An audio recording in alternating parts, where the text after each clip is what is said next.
ధన్యవాదాలు తెలుపుతున్నాం సార్. ఒకటే చెప్తాను నేను, బీజేపీ అంటే జవాన్,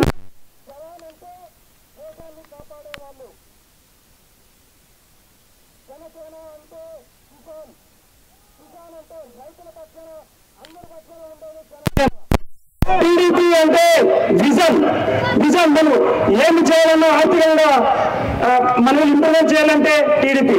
ఈ మూడు పార్టీలు కలిసినా కాబట్టి ఇప్పుడు ఒక ఎన్డీఏ కూటమి, ఈ కూటమి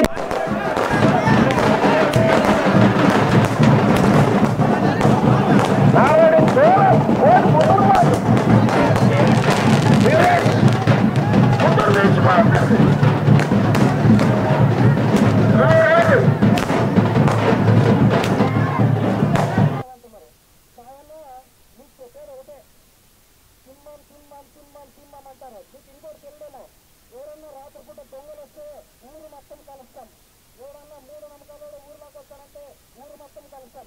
పుట్టుకుక్క ఉందనుకో ఊరు మొత్తం ఏకమయ్యి ఆ పుట్టుకుక్కను తరిమి కొడతాం. కరెక్టా కాదా?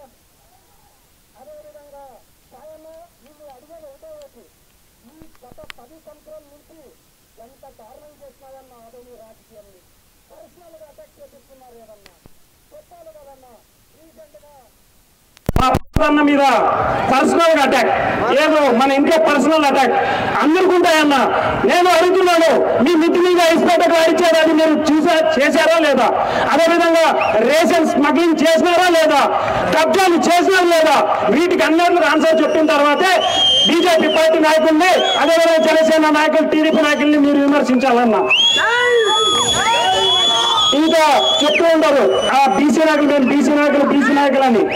కానీ ఒక మన బీసీ నాయకులు వస్తే తన మీద ఏదేదో లేని కొనివి అబద్ధాలు చెప్పి ఈరోజు పబ్బల్ని కడుపు నింపుకుంటున్నారు. దయచేసి ఇలాంటి రాజకీయం చేద్దామన్నారు.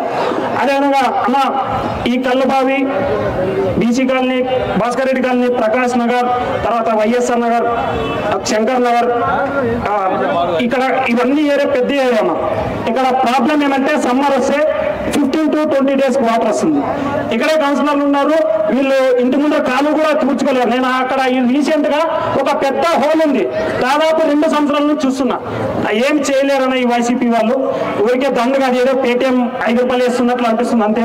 దయచేసి అన్న రేపు అర్థం మీరు గెలిస్తే ఇక్కడ మెయిన్ ప్రాబ్లమ్స్ మరుగుదొడ్ల ప్రాబ్లం, లేడీస్ కి చాలా ఇబ్బంది ఉంది. అదేవిధంగా వాటర్ ప్రాబ్లం. ఇక్కడ రీసెంట్ గా మనకి ఇక్కడ దగ్గరలోనే కొన్ని గవర్నమెంట్ ప్లేసులు ఉన్నాను, అక్కడ మీరు ఒక సమ్మర్ స్టోరేజ్ ఏర్పాటు చేస్తే నిజంగా మేమంతా మీకు రుణపడి ఉంటామన్నా రేపు గెలిచిన తర్వాత. అదేవిధంగా ఇంకొక మాట కూడా మన సాయం అన్నారు, ఇంకొక నేను మీడికి గెలిస్తే నేను రాజకీయాలు వెళ్తానని. నిజంగా చెప్తున్నాను సాయన్న, దేవుడు కరుణించి మమ్మల్ని గెలిస్తే ఖచ్చితంగా గెలుస్తాం. మమ్మల్ని మీరు రాజకీయంలో వదులుతామన్నావు, మేమేం చేస్తాం తెలుసా? మీ బ్యాగేజ్ తీసుకొని మీ హైదరాబాద్కి చలో అంటాం. ఇది మాత్రం కన్ఫర్మ్ చేస్తాం. నిజంగా చెప్తున్నా, ఎన్ని అక్రమాలు దొంగలు రాజకీయం అంటే ఏదైందంటే ఈ వైసీపీ పార్టీ. అదేవిధంగా మా పవన్ కళ్యాణ్ గారు 4వ భార్య అయినటువంటి జగన్మోహిని ఎక్కడ ఆపడుతుంటారు. ఒక సీఎం అయిన తర్వాత నొప్పులో ఎవరన్నా గులకరాయితో కొడతారా? మళ్ళీ అది ప్లాన్ గా చేసుకొని గులకరాయి తీసుకొని ఎంత డ్రామాలు చేస్తారు. పోయినసారి కోడి కత్తి, తర్వాత ఇప్పుడు గులకరాయి, తర్వాత బాబాయినే చంపినాడు, వాళ్ళ చెల్లెలకే మంచి చేయలేడు, మన ఆంధ్ర రాష్ట్రానికి ఏం చేస్తారు? మీరందరూ ఇదంతా దృష్టిలో పెట్టుకొని జనసేన, టీడీపీ, బీజేపీ, ఎన్డీఏ కూటమైనటువంటి బీజేపీ అభ్యర్థి పార్థసారథి గారికి కమలం గుర్తుపై ఓటేసి గెలిపించాలని కోరుతున్నాము.